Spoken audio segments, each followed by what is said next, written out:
Hey, how are you doing? As always, I truly hope you're feeling blessed and hopefully a bit energized today because today I want to talk about something that's been all over the news and all over Parliament. And apparently, it's been all over the nation's kitchen tables. It's the social media ban for under 16s. Now, before you reach for the comments section or you try to send me a DM in advance of watching this all the way through, I'm not here to tell you whether the ban is right or wrong. I'll leave that to the politicians who've been arguing about it for the last month. Well, actually, longer than that. What I'm here to talk about is the question that nobody, and I mean nobody, seems to be asking. So we're banning the app, but who's replacing what it gave them? Now, won't surprise you to know that there's a Ghanaian proverb that I carry with me. Yep, here he goes again with his African proverbs, but please stay with me. The proverb is the old woman looks after the child to get its teeth, and in turn, the young one looks after the old woman when she loses her teeth. That, in essence, is the intergenerational contract. That's the deal. And that's how communities have survived for centuries across every culture on this planet. Now, somewhere along the way, we broke it, especially in the industrialized West. And so then we handed a smartphone to a 12-year-old and we wondered why they went looking for connection, validation, and identity inside a machine. Look, I understand the instinct behind a ban. I really, really do, having children myself. The Mental Health Foundation has made it clear that excessive social media use is linked to rising rates of depression, anxiety, and loneliness in young people. There's increasing evidence to show that it's happening with elder people as well. Ofcom's own chief executive said just weeks ago that tech giants are failing to put children's safety at the heart of their products. And we have over 45,000 responses to a government consultation that closes next month. And what this should tell you is that this isn't a fringe concern. This is a national emergency dressed up as a policy debate. But here's where it gets really uncomfortable. When you remove the app, and you should, by the way, I'm not arguing against that. But when you remove it, you have to replace what the app was providing. And for a generation of young people navigating identity, belonging, and that desperate, bone deep need to be seen that we all had, well, the app was doing a job that too many adults stopped doing first.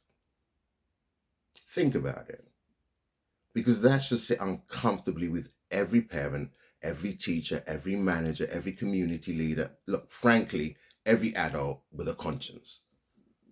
Every adult with a conscience watching this right now.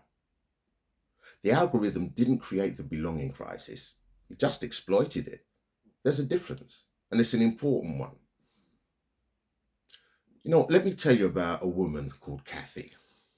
Now, Kathy was my neighbour in Hythe, Kent, when I was 6 years old and the only black child in a 40-mile radius, I subsequently found out.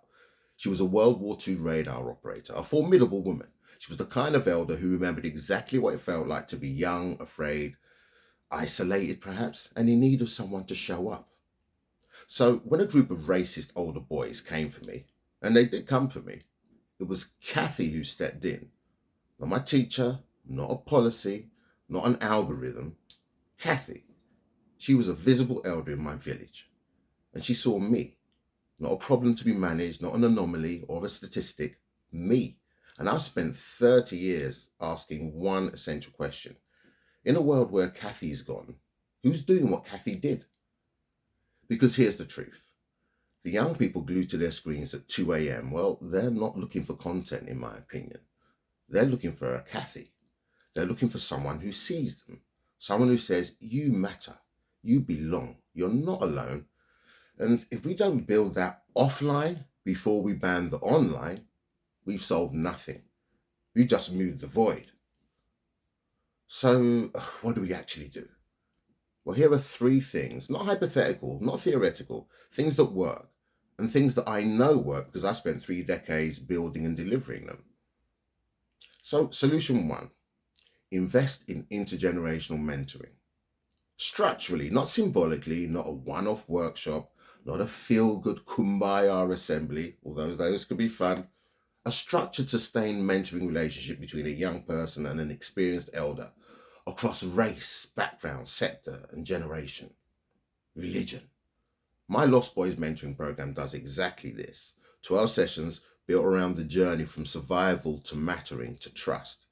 Because those are three things a young person needs before anything else can land. And the data backs it up. Where structured mentoring exists in schools, exclusion rates fall, attendance improves, and mental health referrals drop. Not by a little, significantly. So, to organizations, this is where your social value budget belongs.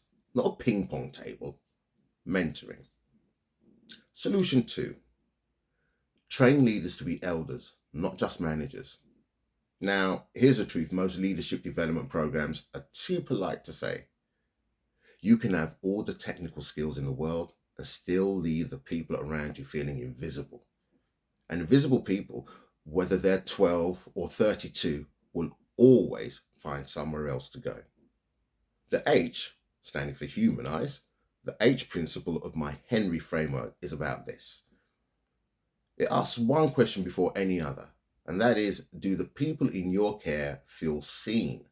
Not managed, not processed, not assessed, seen. Because when you genuinely humanize your leadership, when you ask, what happened to them, instead of what's wrong with them, everything changes.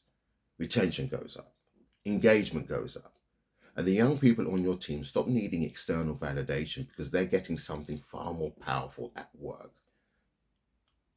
And then solution 3, rebuild the physical third space. Now, the Mental Health Foundation said it in their submission to the government's consultation, and I want to amplify it because it deserves to be shouted from the rooftops. We need to rebuild the spaces where young people can actually be together. Youth clubs, sports facilities, community centres, spaces that are free, accessible, and not monetized. Spaces where a young person can turn up as themselves and be welcomed, not by an algorithm that's been designed to keep them scrolling, but by a human being who is genuinely glad they came. Now, those spaces don't build themselves. They need investment. They need an elder presence. And they need organizations, whether that's businesses, councils, social enterprises, to treat community infrastructure as a strategic priority, not a charitable afterthought. Now, the Procurement Act of 2023 requires public sector contracts to demonstrate measurable social value. And that social value, it can look like this: a mentoring program, a youth space, an intergenerational exchange that actually works. So, let's get back to that Ghanaian proverb. The old woman looks after the child to get its teeth, and in turn, the young one looks after the old woman when she loses her teeth. We broke the contract. We got busy, we got distracted. We outsourced belonging to a platform built in Silicon Valley by people whose own children, incidentally, go to screen-free schools. That should tell us everything. So anyway, let me be clear. The ban matters. Push for it.